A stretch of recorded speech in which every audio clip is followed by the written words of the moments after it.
अस्सलाम वालेकुम sir.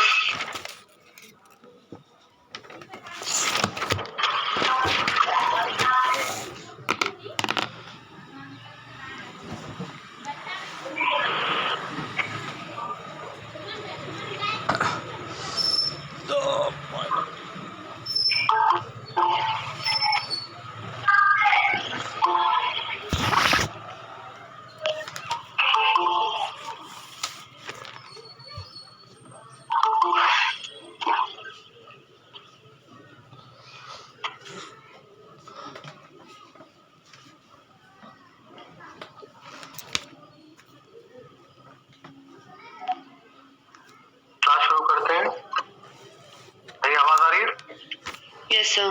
Yes sir.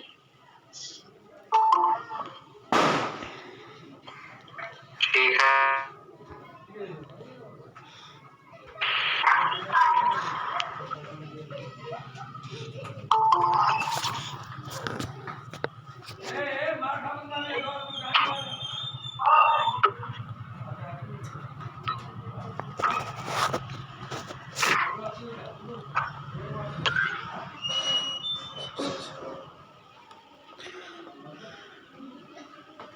को क्लासिफाई किया था और डायलेटेड कार्डियोमायोपैथी की हिस्टोलॉजिकल साइंस किए थे और कॉजेज देखे थे क्या हो सकता है। आज हम करेंगे hypertrophic cardiomyopathy. Hypertrophic cardiomyopathy has an asymmetric or symmetric increase in left ventricle wall thickness with a left ventricle cavity which is reduced in size. In case of hypertrophic cardiomyopathy, ये जो हाइपरट्रॉफिक कार्डियोमायोपैथी है categorised as a symmetric और asymmetric. इसकी जो category होती है, both category में इसको फाइंड आउट आप कर सकते हैं, एसिमेट्रिक टाइप और सिमेट्रिक टाइप। मींस दोनों इन वेंट्रिकल में इन्वॉल्व हो सकते हैं या फिर इक्वली बोथ साइड होगा या फिर एक साइड भी हो सकता है, या एक साइड होगा।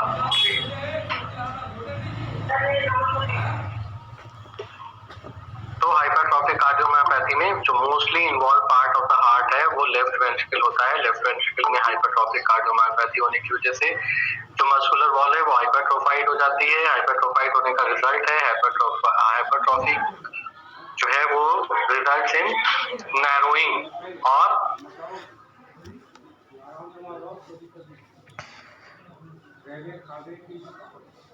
जो हाइपरट्रॉफिक कार्डियोमायोपैथी होती है।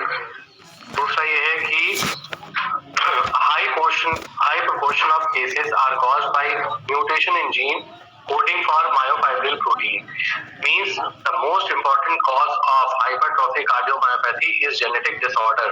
Genetic disorder, in genetic disorder, gene which is responsible for the formation of myofibril of myocardium of wall of the ventricle wall of the left and right ventricle is mutated or are mutated.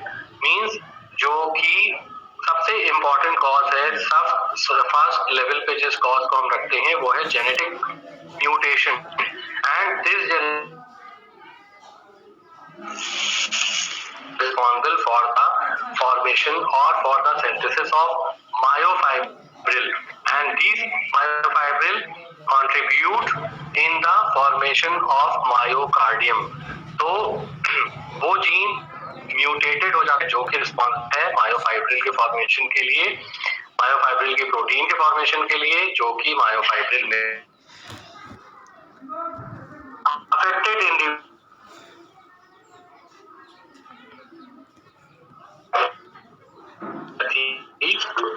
cardiomyopathy in which either left ventricle or both ventricle wall become hypertrophied. तो definition में आप लिखिए, hypertrophic cardiomyopathy is a cardiomyopathy in which symmetric or asymmetric type of hypertrophy seen in the myocardial wall of either left or both left and right ventricle. Sir एक बार repeat कर दीजिए, आवाज बहुत cut के आई।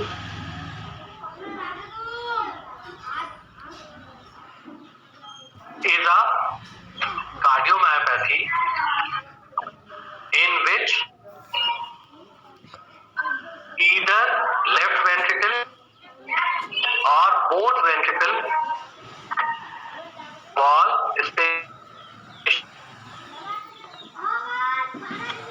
hypertrophied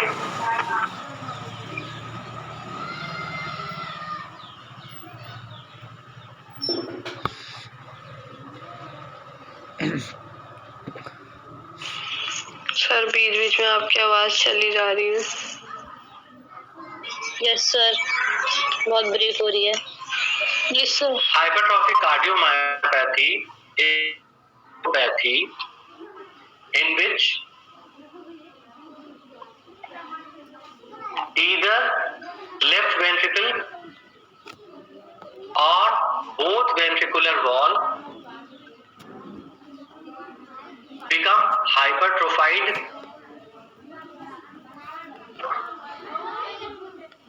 which results in reduction of volume of ventricle. Causes में लिखिए, cause gene mutation, dash लगा के लिखिए, gene which is responsible for the synthesis of myofibril protein.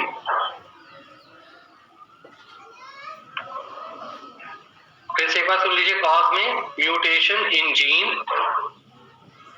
which is responsible for the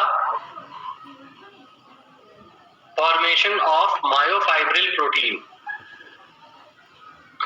Next point सुनिए, affected individual are heterozygous and produce a mixture of normal protein and abnormal protein.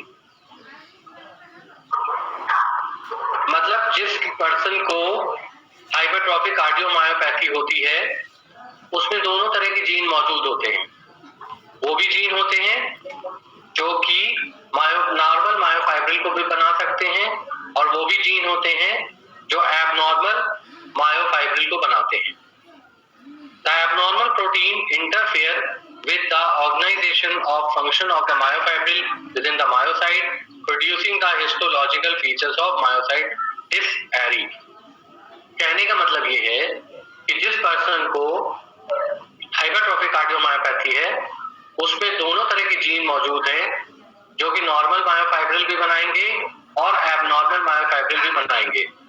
तो ये दोनों type के जो myofibril होंगे, normal और abnormal, ये जब मायोकार्डियम को फॉर्म करेंगे तो उसमें डिसएरी देखने को मिलेगा। डिसएरी मतलब डिसअरेंजमेंट ऑफ मायोफाइब्रिल। ये डिसअरेंजमेंट इस वजह से देखने को मिलेगा क्योंकि नॉर्मल में मायोफाइब्रिल हैं और एबनॉर्मल मायोफाइब्रिल भी हैं। The whole of the left ventricle involved. In other, it is confined to a specific region, the most common being anteroseptal close to the left ventricle outflow tract. वैसे तो पूरा ventricle जो है left ventricle वो involve होता है इस तरह की डिसएरी देखने के लिए, डिसअरेंजमेंट देखने के लिए, लेकिन जो स्पेसिफिक रीजन अगर इसके लिए कहा फ्लो होता है जो anteroseptal close to the ventricular outflow. मतलब जैसे आपने देखा होगा कि जब लेफ्ट वेंट्रिकल और राइट वेंट्रिकल को जो एक सेप्टा डिवाइड कर रहा है, तो थोड़ा सा सेप्टा के पार्ट को लेते हुए और जो आउटफ्लो वाला पार्ट है, मतलब एओर्टा वाले पार्ट को, जहां से एओर्टा निकल के बाहर जाता है, उस पार्ट में ज्यादा इस तरह का डिसअरेंजमेंट देखने को मिलता है। Other distribution include the posterior septal region, lateral region and apex of the left ventricle. Right ventricular involvement is present in at least a third of case. मतलब जैसे अगर हम हाइपरट्रॉफिक कार्डियोमायोपैथी के केसेस को स्टडी करें तो हमें 100 में से 80% केसेस ऐसे मिलेंगे, 90% केसेस ऐसे मिलेंगे जो कि जिसमें कि लेफ्ट वेंट्रिकल का इन्वॉल्वमेंट होगा, और मुश्किल से 30% भी नहीं, मतलब आप कह सकते हैं कि 15-20% ऐसे केसेस हमें देखने को मिल सकते हैं जिसमें कि राइट वेंट्रिकल का इन्वॉल्वमेंट। जो ये आपका 5th और 6th पॉइंट है, नीचे के जो 2 पॉइंट हैं, इन दोनों पॉइंट में ये बात बताई गई है कि जो हाइपरट्रॉफिक कार्डियोमायोपैथी होता है ये लोकेट कहाँ पे करता है। तो जो मोस्ट कॉमन प्लेस है इसका लोकेशन का, जो मोस्ट कॉमन प्लेस है वो लेफ्ट वेंट्रिकल, जो लोअर इंटेरोसेप्टल पार्ट है वो है, और जो एग्जिट है मतलब लेफ्ट वेंट्रिकल से निकलने वाला पार्ट, वहां पे इस तरह के डिसएरी देखने को बहुत कॉमनली मिलती है। लेकिन इसके अलावा जो एपिकल रीजन है, जो पोस्ट सेप्टल रीजन है, हाँ, उन सारी जगहों पे भी इस तरह की डिसएरी आपको देखने को मिल जाएगी। तो जब आप ये क्वेश्चन लिखेंगे तो उस क्वेश्चन में आप बताएंगे कि हाइपरट्रॉफिक कार्डियोमायोपैथी क्या होती है, what is hypertrophic cardiomyopathy, and most common cause of hypertrophic cardiomyopathy is genetic disorder, gene mutation in which gene which is responsible for the synthesis of or formation myofibril,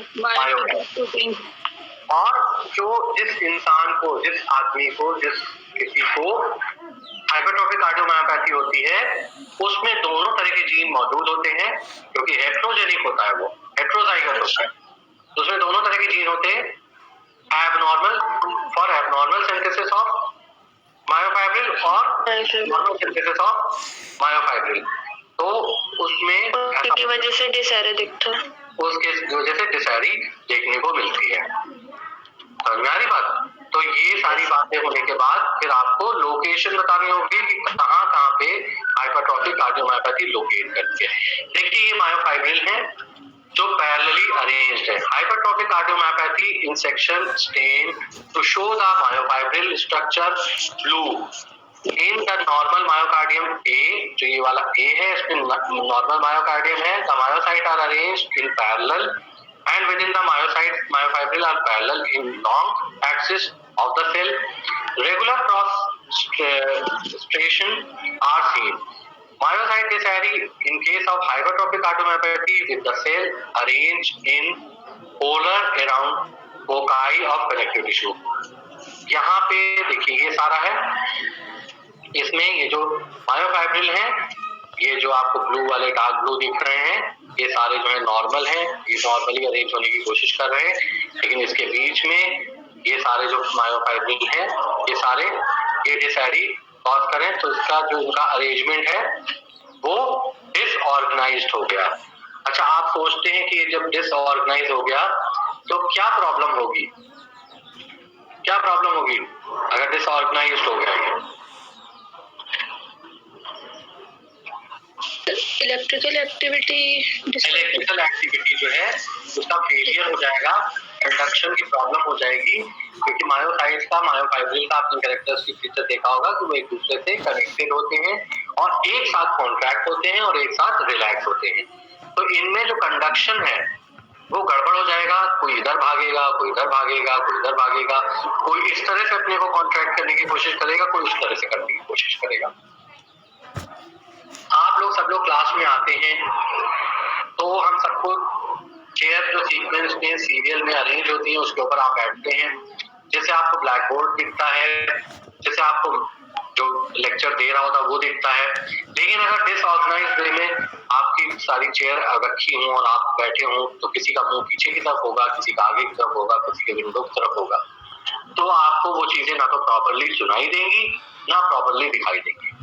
तो डिसहैरी जो है वो इस तरह से डिसऑर्गेनाइज्ड अरेंजमेंट है of myofibril का, which disturb the movement of current and disturb the process of contraction and relaxation. बात समझ में आई? Hypertrophic cardiomyopathy complication where the upper interventricular septum is involved, encroachment of myocardial muscles on the left ventricle outflow tract occurs. This combined with the systolic anterior movement of the mitral valve leads to contract between the septal endocardium and anterior cusp. Endocardial thickening overlap on the septum as a minor image of the anterior cusp.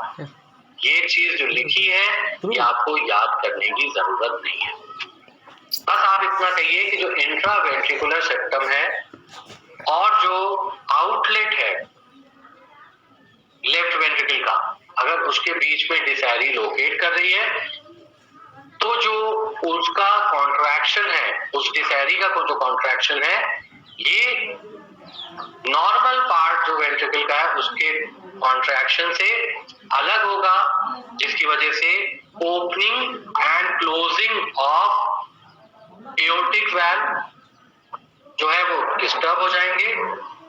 तो जो proper output होना चाहिए, cardiac output है, वो नहीं हो पाएगा, क्योंकि यहाँ पे जो लिखा है वो थोड़ा सा मुश्किल लैंग्वेज में है। सिंपल लैंग्वेज में मैंने आपको बात बताई कि अगर डिसहैरी लोकेट कर रही है वेंट्रिकल और वेंट्रिकल सेप्टा और जो एग्जिट है लेफ्ट वेंट्रिकल की उस जगह पे लोकेट कर रही है, तो ओपनिंग और क्लोजिंग ऑफ एओर्टिक वाल्व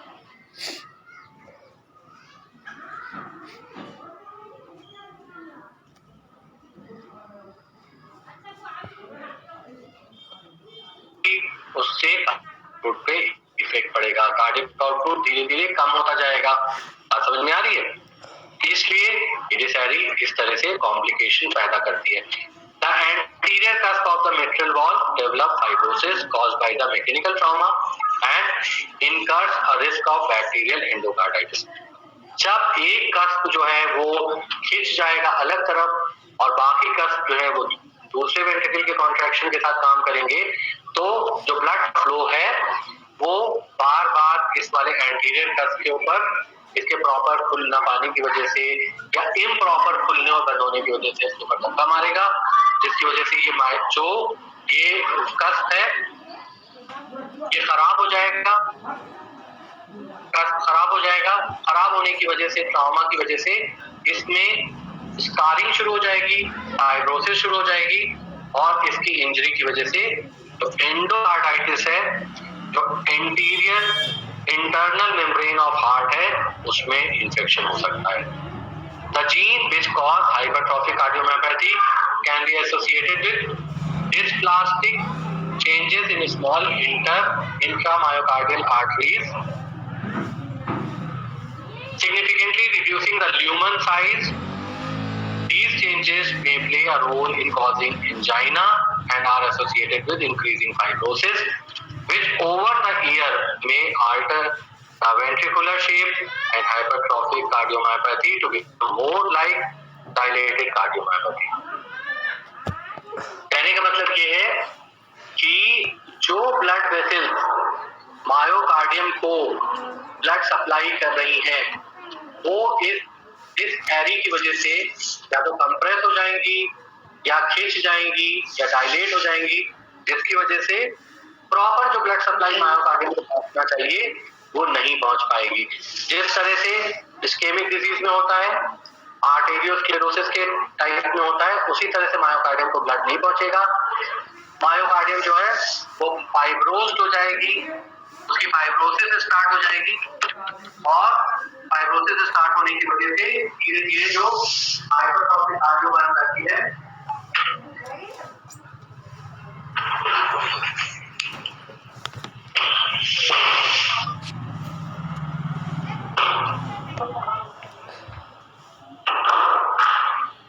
तो हाइपरट्रॉफिक कार्डियोमायोपैथी है, ये डायलेटेड कार्डियोमायोपैथी में कन्वर्ट होनी चाहिए। ये बिल्कुल डायलेटेड कार्डियोमायोपैथी की तरह लगना शुरू हो जाएगी। मैंने जो ये कॉम्प्लिकेशन आपको बताई है हाइपरट्रॉफिक कार्डियोमायोपैथी की, आपको समझ में आई?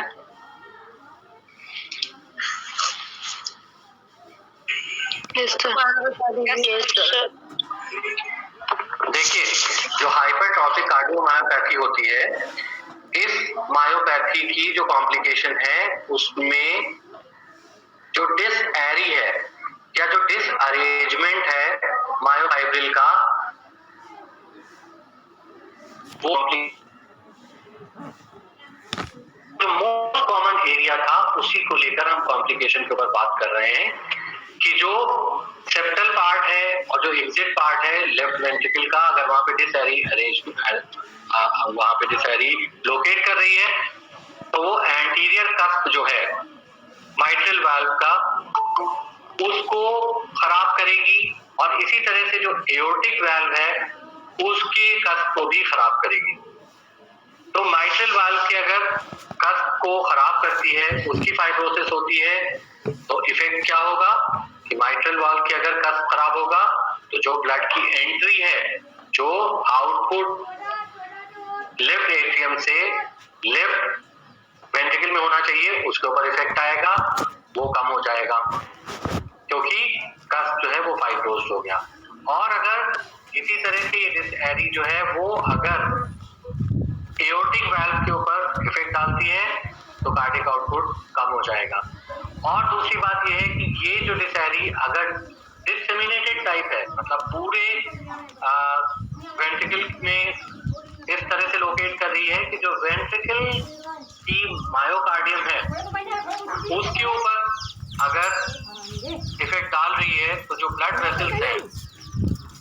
वेसल्स हैं जो कि मायोकार्डियम को ब्लड सप्लाई भेज रही हैं वो प्रॉपर ब्लड सप्लाई नहीं भेज पाएंगी, तो मायोकार्डियम में ही फाइब्रोसिस स्टार्ट हो जाएगी, वो लूज हो जाएगा जैसे कि एंजाइना के केस में होता है। तो धीरे धीरे हाइपरट्रॉफिक कार्डियोमायोपैथी में वो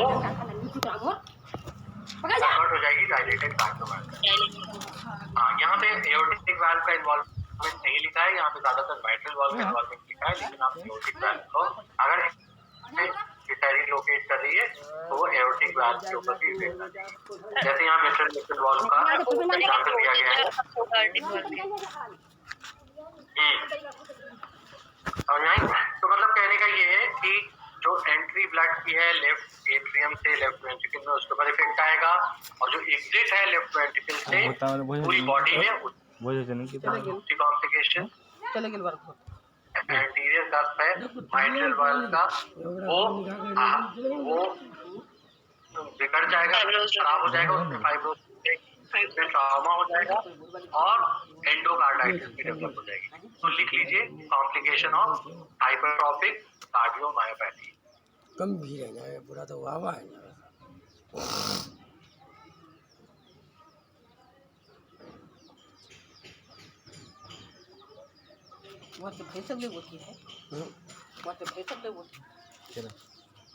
हाँ लिखिए, वो ये कहते तो है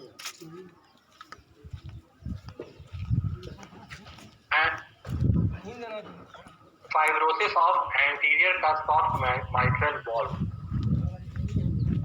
Fibrosis of anterior cusp of mitral valve.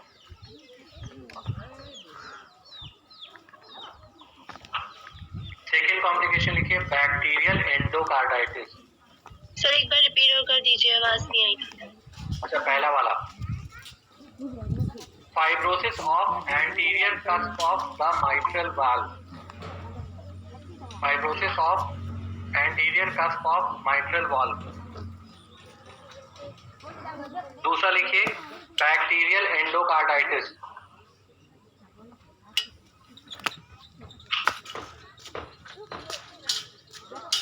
Third लिखिए डिस्प्लाजिया, डिस्प्लाजिया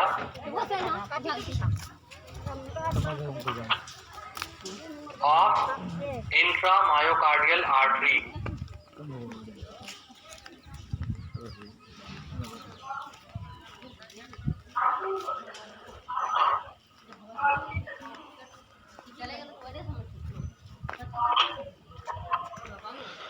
लिखिए angina of myocardium,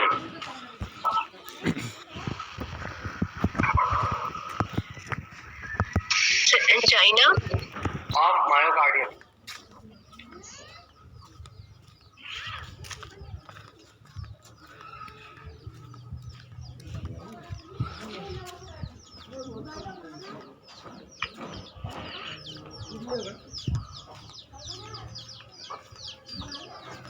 anginal changes लिखिए, anginal changes in myocardium,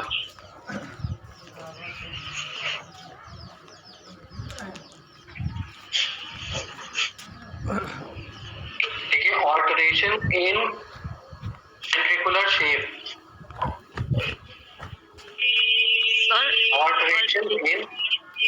alteration in ventricular shape,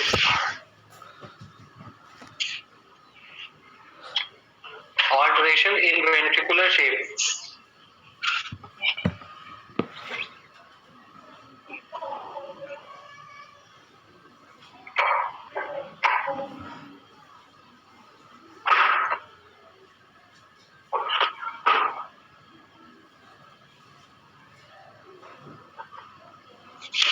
hypertrophic cardiomyopathy, HCM लिखिएगा, HCM convert into DCM,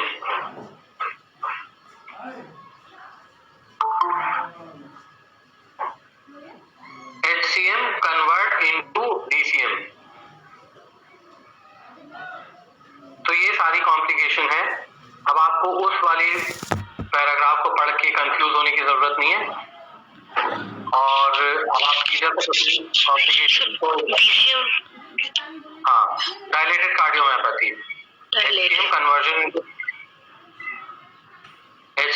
into DCM। एक बार आप मुझे बता दीजिए सारी कॉम्प्लिकेशन, कौन बताएगा? Fibrosis of anterior cusp of mitral valve, जी, bacterial endocarditis, dysplasia of intramyocardial artery, anginal changes in myocardium, alteration in ventricular shape, very good, hypertrophic cardiomyopathy converts into dilated cardiomyopathy. Very good, very good. Sir इसके जो first para था जो आपने समझाया sir, उसमें तो cardiac output भी था, decrease of cardiac output, point कि नहीं नॉर्मल, वो कॉम्प्लिकेशन है, वो पैथोफिजियोलॉजी है, मतलब यस सर, वो पैथोफिजियोलॉजी इफेक्ट आएगा ना, मतलब बॉडी पे क्या इफेक्ट आ रहा है उसका, उसमें आप उसको जरूर लिखिएगा, ओके ठीक सर। है? हाँ, उसमें जरूर लिखिएगा उसको कि इसका ये इफेक्ट है। देखिए यहाँ पे ये पिक्चर दिखाई गई है हाइपरट्रॉफिक कार्डियोमायोपैथी की, इसमें एपिकल रीजन में है, और इसमें जो न्यूट्रल कर्व है उसमें वो पार्ट है, और यहाँ पे रिवर्स कर्व, इस तरह से सेप्टा का इन्वॉल्वमेंट है। देखिए बीच में सेप्टा कितना थिक हो गया, और यहाँ सिग्मॉइड कर्व, ये उसके शेप के अकॉर्डिंग उसको नाम दिया गया है। देखिए किस तरह से लेफ्ट वेंट्रिकल में हाइपरट्रॉफी दिखाई गई है, सेप्टल का कर्वेचर भी है हाइपरट्रॉफिक कार्डियोमायोपैथी की वजह से, इस तरह से कर्वेचर हुआ है, इस तरह से सेप्टा जो है इन्वॉल्व है, हाइपरट्रोफाइड है। इतना थिक सेप्टा होता है नहीं, मेम्ब्रेनस होता है, मायोकार्डियल होता है, मतलब मेम्ब्रेनस होता है और थोड़ा सा मस्कुलर होता है, लेकिन यहाँ पे आप देखिए कितना खराब लग रहा है, मतलब कहाँ सेप्टा, और उसकी वजह से देखिए आप जो एओर्टा की एग्जिट है उसके ऊपर कैसा इफेक्ट आ रहा है, कंस्ट्रिक्ट हो गई है, कंस्ट्रिक्ट हो गई, कितना मतलब जगह उसको कम मिल रही है, ब्लड कैसे इतना ज्यादा निकल पाएगा, बहुत मुश्किल हो जाएगी उसके लिए। और आप देखिए जो यहाँ पे जो ये है कि जो लेफ्ट एट्रियम है और उसके बाद जो लेफ्ट वेंट्रिकल है, वेंट्रिकल का जो वॉल्यूम कितना कम हो रहा है इस हाइपरट्रॉफी की वजह से। सर तो हाइपरट्रोफाइड जब होते होंगे तो अगर एर्टिक वॉल्व पे अगर इफेक्ट नहीं भी है तो भी इफेक्ट आ जाता होगा फिर तो कंस्ट्रिक्शन आ जाता है। Yes, अगर नहीं भी है तब भी कार्डियक आउटपुट हर हाल में कम ही होगा, मतलब जितना वॉल्यूम नॉर्मली होना चाहिए उतना वॉल्यूम तो आ ही नहीं रहा है क्योंकि जगह ही नहीं है, बॉडी उतना ब्रेक भी रही है, आ भी रहा है पल्मोनरी आर्टरी से, लेकिन उतना वो निकल के नहीं जा पाएगा। yes, sir. अब इसमें थोड़ा सा कुछ चीजें ऐसी हैं, थोड़ी सी डिफिकल्ट टाइप हैं, लेकिन मैं उनको सिंपल फॉर्म में आपको लिखवा देता हूँ। सुन लीजिए पहले आप, तो उसको आप लिख लीजिएगा। Beta heavy chain myosin gene mutation, troponin D mutation, myosin binding protein C mutation. तो आपको जहाँ पे मैंने आपको कॉजेज लिखवाए थे उस कॉजेज में एक बार वापस चले जाइए। जैसे हाइपरट्रोफिक कार्डियोमायोपैथी होती है, उन जीन म्यूटेशन में 3 तरह के म्यूटेशन लिख लीजिए। Beta heavy chain gene beta heavy chain myosin gene mutation,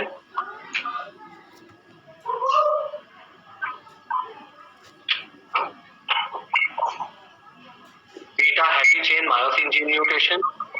दूसरा म्यूटेशन का लिख लीजिए ट्रोपोनिन डी म्यूटेशन।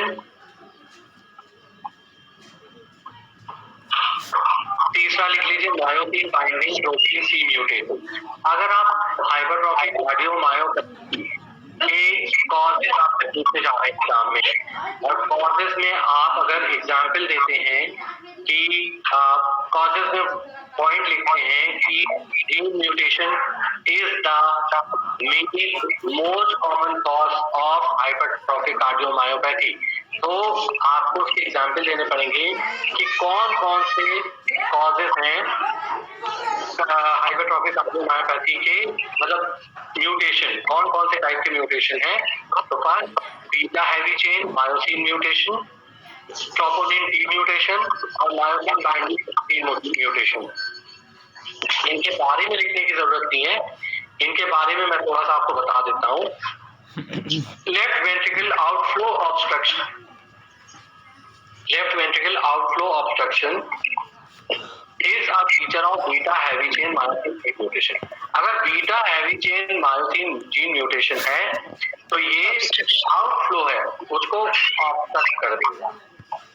इस तरह से डिसहैरी होगी कि जो एओर्टा से ब्लड को निकल जाना चाहिए था वो निकल नहीं पाएगा, नहीं निकल पाएगा। Troponin D mutation, left ventricle wall thickening is found in troponin D mutation. In troponin D families,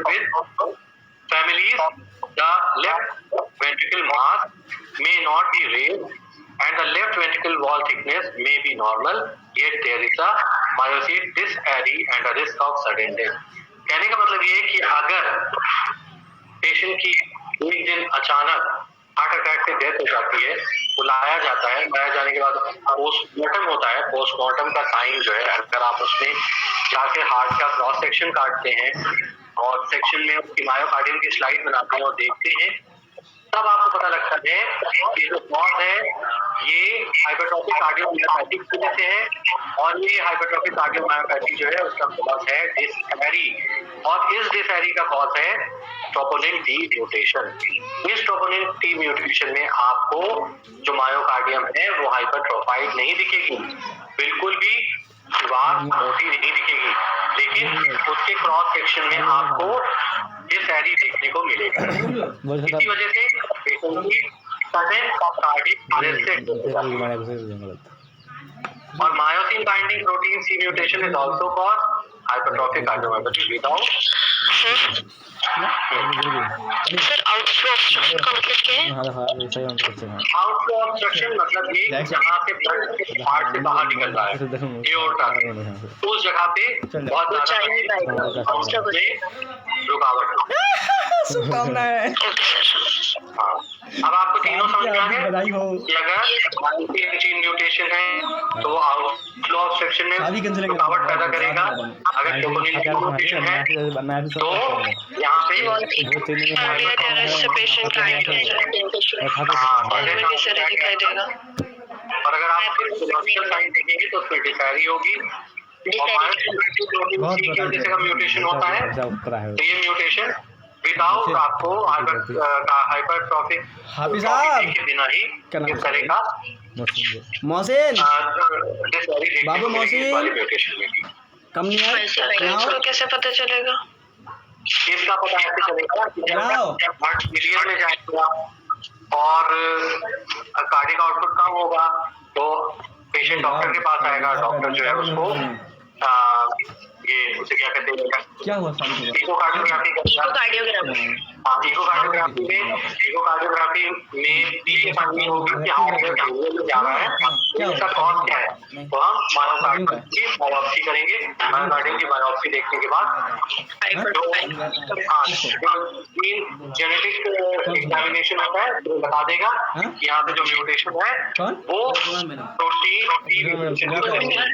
वकील है प्रोटीन तो अभी हो ही रहा इसको थोड़ा सा फाइंड आउट करना मुश्किल होता है। इनका ही पिया। हाँ, क्योंकि इसको बायोप्सी से ही पता लगाते हैं। बायोप्सी भी क्योंकि बायोप्सी उसी तरह से जो होगी जैसे कि टी म्यूटेशन में होती है, तो उन दोनों को डिफरेंशिएट करने के लिए हम फिर जीन को रूल आउट करेंगे जेनेटिक एग्जामिनेशन के थ्रू। तब हमें पता लगेगा कि प्रोटीन सी का म्यूटेशन है या ट्रोपोनिन बी का म्यूटेशन। ट्रोपोनिन का। आप समझा कि तो आपको इतना डिटेल में उसमें लिखने की जरूरत नहीं है, सिर्फ आपको ये बताना है कि म्यूटेशन के ये टाइप हो सकते हैं। मायोसिन जी म्यूटेशन हो सकता है, ट्रोपोनिन डी म्यूटेशन हो सकता है, माइंड फाइंडिंग प्रोटीन। हाँ इतना हो सकता है। अगर जीन इनहेरिटेड डिसैरी है तो सडन डेथ हो जाएगी बर्थ के बाद। बच्चा थोड़ा बड़ा होगा, बड़ा होने के बाद उसको कार्डियोग्राफी होगी, और अगर मतलब हार्ट में बहुत ज्यादा प्रॉब्लम है तो सडन डेथ भी हो सकती है, जैसे कि मैंने आपको बताया कि जो डिसैरी बात होता है जिसमें हाइपरट्रॉफी देखने को मिलती है। एडल्ट होने के बाद अगर वही सिम्टोमेटिक है, टाइम ऑफ रिलेटेड कॉज, तो हमें देखना पड़ेगा कि की वजह से है। टाई अगर सेकेंडरी है तो भी पोस्टमार्टम टाइम में आपको देखने को मिल सकता है, और अगर सिम्टोमेटिक है, अंजाइना उसको हो रहा है तो उसकी डेथ भी हो सकती है, डेवलप हो सकती है डायलिटेशन की वजह से, लेफ्ट वेंट्रिकल फेलियर की वजह से। सर्जरी उसका हो सकता है, सर्जरी से उसको करेक्ट किया जा सकता है, और हार्ट को ट्रांसप्लांट किया जा सकता है डेथ से बचाने के लिए, या फिर वो उसकी डेथ हो सकती है कंजेस्टिव कार्डियक फेलियर की वजह से। मतलब ब्लड रुक रहा है, ऑब्स्ट्रक्शन है जिस वजह से पेशेंट की डेथ हो जाएगी। ये चार्ट याद करने की जरूरत नहीं है, ये बस ऐसे ही समझाने के लिए मैंने आपको बताया, इसकी कोई रिक्वायरमेंट नहीं है आपको। तो एंजियोप्लास्टी करेंगे तो क्या होगा इस पे फिर? इसमें जैसे HCM हो किसी को, और इसमें एंजियोप्लास्टी में वो कोई बेनिफिट नहीं है, इनको जो है वो हमें गारंटी दिखा सकती है वॉल की थिकनेस में। किसी का माइक खुला हुआ है उसको बंद कर लें, म्यूट कर लें। हाँ, मतलब मैं कह रहा था कि इकोकार्डियोग्राफी से वॉल की थिकनेस पता लग सकती है, जो चेंबर है उसका वॉल्यूम है वो पता लग सकता है, तो इस वजह से इकोकार्डियोग्राफी बेनिफिशियल है। लेकिन एंजियोप्लास्टी से यहाँ पे कोई इसका कोई बेनिफिट नहीं है। Hypertrophic cardiomyopathy is compatible with long life, but there is a constant risk of sudden death. Sudden death के chances रहते हैं इसमें। Sudden death in hypertrophic cardiomyopathy can occur at any age from childhood to over 90 years. in subjects who have been asymptomatic all their life. It is now recognized that case exists in which there is an increase in left ventricle mass with a striking symmetric or asymmetric left ventricular wall thickening, yet this area is absent and mutation in the myofibril gene are not found. These cases indicate that other gene outside the sarcomere complex can produce thick wall left ventricle. यहाँ पे आपको सिर्फ याद रखने की इतनी बात है, हाइपरट्रोफिक कार्डियोमायोपैथी की आपने डेफिनेशन लिखी, जो कॉजेस हैं उस कॉजेस में आपने जीन म्यूटेशन बताया, जीन म्यूटेशन के आपने टाइप बताए कि कौन कौन से जीन म्यूटेशन हो सकते हैं, और इसमें जो इसके क्लिनिकल प्रेजेंटेशन है, क्लिनिकल प्रेजेंटेशन में आप क्या बता सकते हैं, क्लिनिकल प्रेजेंटेशन में आप बता सकते हैं कि ये जो डिजीज है इसमें ये एसिम्प्टोमेटिक भी रह सकती है, पूरी लाइफ एसिम्प्टोमेटिक रह सकती है, और इसमें सडन डेथ के भी चांसेस होते हैं। Asymptomatic from childhood to over 90 year, asymptomatic भी रह सकती है और इसमें खतरा भी रहता है सडन डेथ का। हाँ, तो इसके लिए बस यहाँ पे ये दो मेन चीजें हैं, और हाइपरट्रोफिक कार्डियोमायोपैथी में आपको जो डिसएरी और जो नॉर्मल अरेंजमेंट है उसका डायग्राम देना होगा, किस तरह से मायोफाइब्रिल जो है वो अरेंज होते हैं, किस तरह से जो मायोफाइब्रिल है वो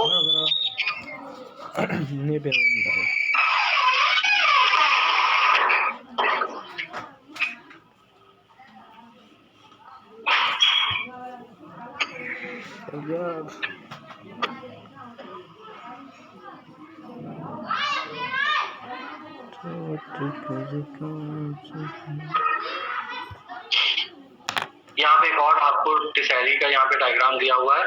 जो हाइपरट्रोफिक कार्डियोमायोपैथी है उसमें ये वाला डायग्राम आप ड्रॉ करिएगा।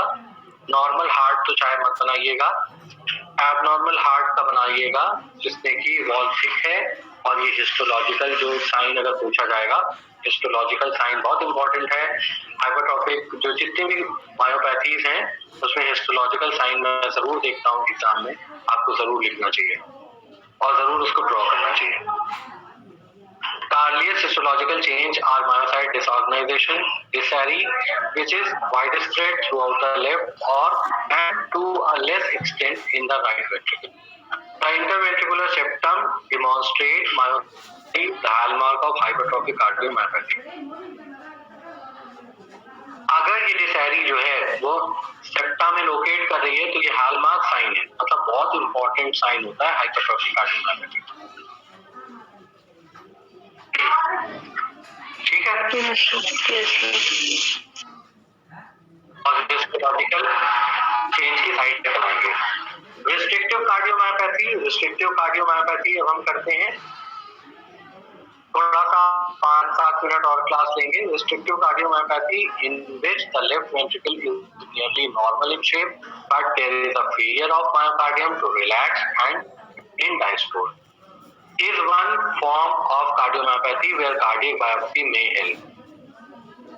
कहने का मतलब ये है कि ये जो रिस्ट्रिक्टिव कार्डियोमायोपैथी होती है ये एक तरह की मायोपैथी है जिसमें, अब आप लिख लीजिए कॉपी में, रिस्ट्रिक्टिव कार्डियोमायोपैथी, जो हम इसके बारे में बोलेंगे वो आप लिखते जाइएगा।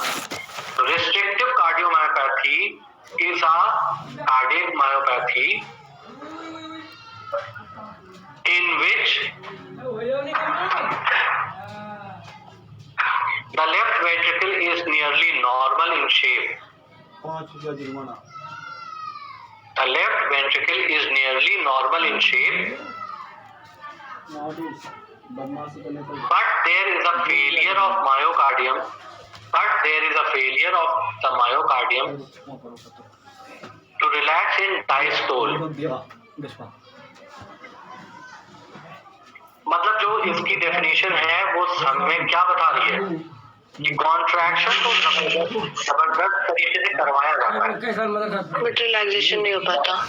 रिलैक्सेशन के लिए तो हम कोई फोर्सफुल काम नहीं कर रहे हैं, तो वो ठीक से नहीं हो पाता। मतलब चाहिए मतलब हम करंट बेच के कॉन्ट्रैक्ट तो करवा लेते हैं उसको, लेकिन कॉन्ट्रैक्ट होने के बाद जब उसको रिलैक्स होना चाहिए पूरा आराम से फैल के कि पूरे ब्लड को अपने अंदर भर ले, वो अनेबल होता है टू रिलैक्स, ठीक से रिलैक्स नहीं हो पाता डायस्टोल के टाइम पे।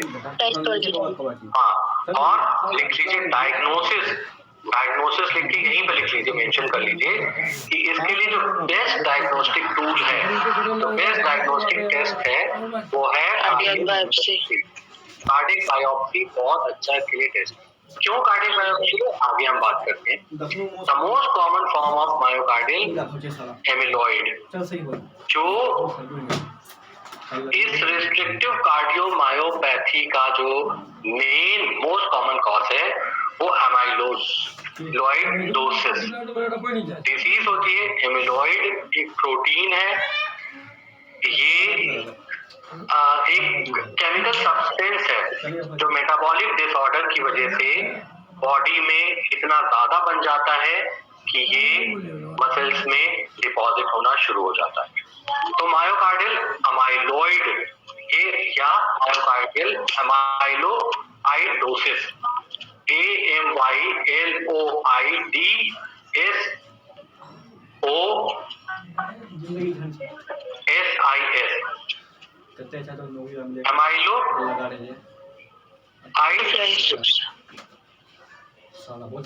तो एमाइलोइडोसिस जो प्रोसेस है उसमें एमिलॉइड का डिपोजिशन मसल्स में, खाली हार्ट में नहीं होता, और भी बहुत सारे ऑर्गन में होता है, और ये बहुत खतरनाक मेटाबॉलिक डिसऑर्डर होता है। तो इसकी वजह से मसल्स जो है वो अपनी relax, some cases develop a florid myocardial fibrotic response masking the amyloid। बात वही है, एमिलॉइड का डिपोजिशन। इसके लिए मेन कॉज है metabolic disorder in which amyloid deposit in myofibril, जिसकी वजह से डिपोजिशन की वजह से क्या हो जाता है, एक एरो जैसे आपने लिखा deposition of amyloid in myofibril, arrow लगा के लिख लीजिए, results in myofibril fibrosis.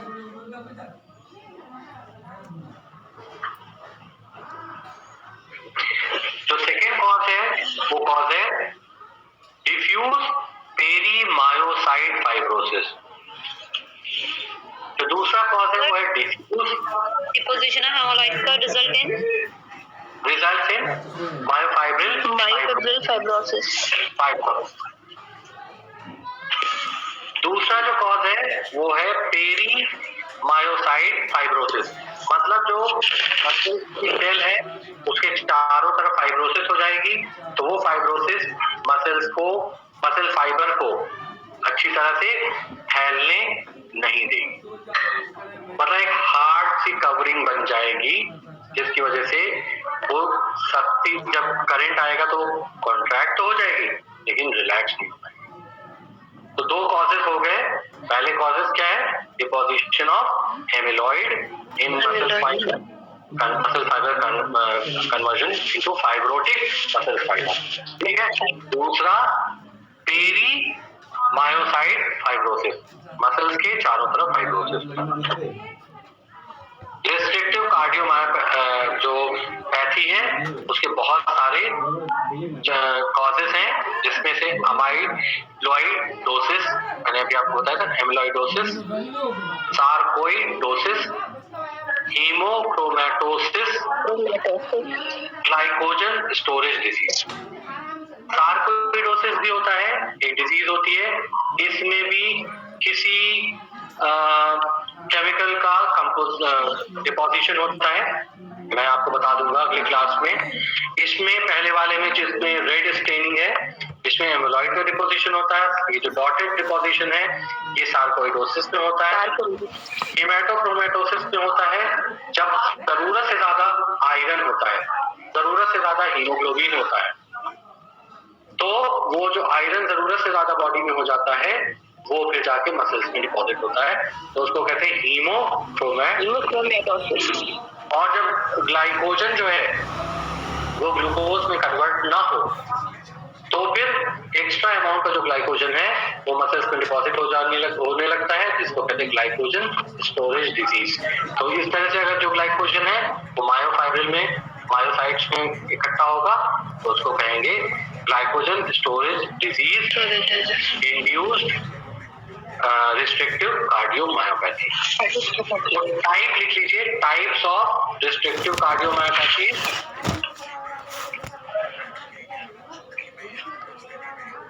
Amyloidosis type restrictive cardiomyopathy, sarcoidosis type restrictive cardiomyopathy, haemochromatosis type cardiomyopathy, glycogen storage disease type restrictive cardiomyopathy. हाँ, तो ये 4 टाइप आपको 1 2 3 4 ये 4 टाइप आपको बताना होंगे, ठीक है? आपको बात समझ आ गई? इसके बाद एरिथ्मेटिक राइट वेंट्रिकल डिस्प्लासिया ये हम नेक्स्ट क्लास में करेंगे, ठीक है? अंबर अभी कोई नहीं छोड़ेगा मीटिंग और मैं आपकी अटेंडेंस ले रहा हूँ, फटाफट आप बताते जाइए कौन कौन है।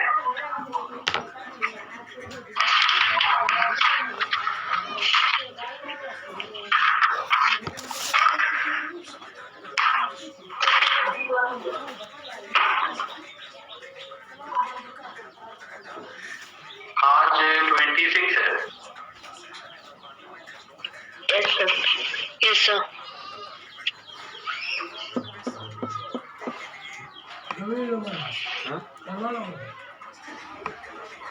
Afreen, Amisha, Ayesha, Alianath, present sir. Ambar, present sir. हमसा,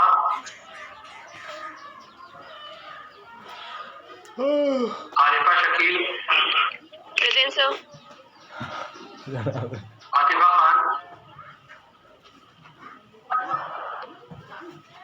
Farhan, Fareen, sir Farhan present है, फरीन भी प्रेजेंट है, फरहान उनकी लेफ्ट present। हो गई मीटिंग। ठीक है। Fiza Khan, present sir. Haseeb, Imran, Insha Ali, present sir. Iqra, Khushboo, Kulsum, Laiba, present sir. Mohammad Farhan, Mohammad Yaman, present sir. Mohammad Sharif present हैं, मुनीबा, प्रेजेंट सर। प्रेजेंट है। मुनीरा,